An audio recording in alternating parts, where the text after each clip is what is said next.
Police वाले और कुछ गांव वाले भी मरे। ये पुलिस स्टेशन में बहुत सारा हथियार। हम औरतों को किसी से कम नहीं समझते। उन लोगों को भी पता चलना जरूरी है, हमें चुपचाप बैठने वाले नहीं। लाशों को जलाने की तैयारी करो। सारे नक्सल गांवों को जान मारो। They say 16 people have been killed. इस हादसे में 3 बंदूकों की हत्या कर दी गई है। Shoot at side if need. हिंसा वो करती है, हम सिर्फ जवाब देते हैं। Counter violence.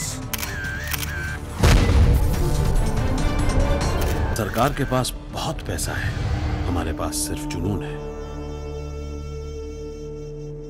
इस फिल्म में मेरा किरदार एक इमोशनल लेवल पर है।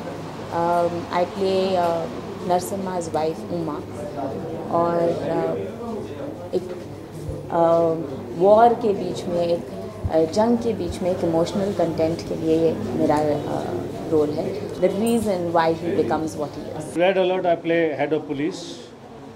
जैसा कि आपने ट्रेलर में देखा कि डायरेक्टर आनंद महादेवन ने इस फिल्म के कंट्रोवर्शियल सब्जेक्ट को बहुत ही संजीदगी से, बहुत ज़्यादा डिटेल के साथ में टैकल किया है, टैकल करने की कोशिश की है।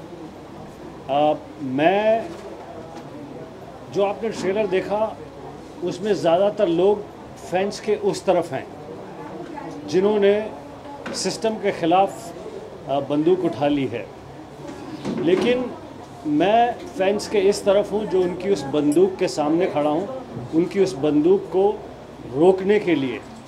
I represent the law, the system of the country. I'm one of the Naxalite, जो कि बहुत ही पढ़ी लिखी, सिंसियर, ऑनेस्ट, हार्ड वर्किंग है, और बहुत क्लियर है वो क्या करना चाहती है, और इस तरह से I'm one of the Naxalite. देखिए, ये जंग इतना कॉम्प्लिकेटेड हो गया है। ये पिछले 40 साल से ये जंग यहाँ हो रहा है इस देश में, और अब जाकर हमको पता चला है कि ये बहुत ही एक सीरियस मामला है। हमारे देश को, ये देश का खून हो रहा है इसमें। बिकॉज अगर आप वो नक्सल बेल्ट देखें हमारे मैप पर, तो आपको लगेगा जैसे इंडिया इज़ ब्लीडिंग।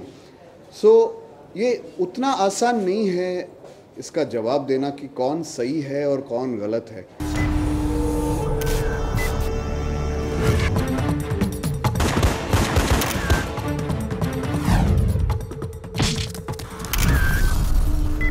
दोनों तरफा हमारा ही लोग आए सर, फिर इतना खून खराबा काहे को सर? फिल्म ये दिखाती है कि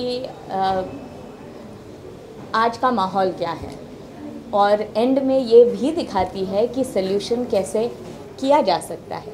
सो I think it is not only about pointing fingers, but it is also about giving solutions. I think that's what makes this film so different. Research तो बहुत ज़रूरी था इस फिल्म बनाने के लिए, इस फिल्म को लिखने के लिए, और नेट से, इंटरनेट से हमें बहुत सारे इंटरव्यूज़ ऐसे मिले, जैसे प्रेस रिपोर्टर्स के इंटरव्यूज़ हैं, नक्सलवादियों के इंटरव्यूज़ हैं, पुलिस वालों के इंटरव्यूज़ हैं, और पहली बार शायद हमारी फिल्म हिस्ट्री में, ये बाद में जाकर मुझे भी महसूस हुआ कि जितने डायलॉग इस फिल्म में है, जितनी बातचीत इस फिल्म में है, वो कुछ भी फैब्रिकेटेड नहीं है, वो सब रियल लाइंस हैं।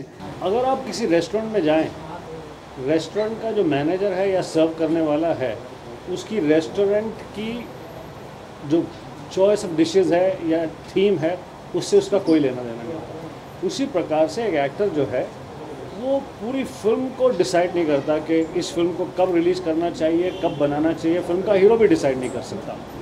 ये बात है कि शायद ये फिल्म जब शुरू हुई थी इस तरह की कोई चीज़ थी नहीं।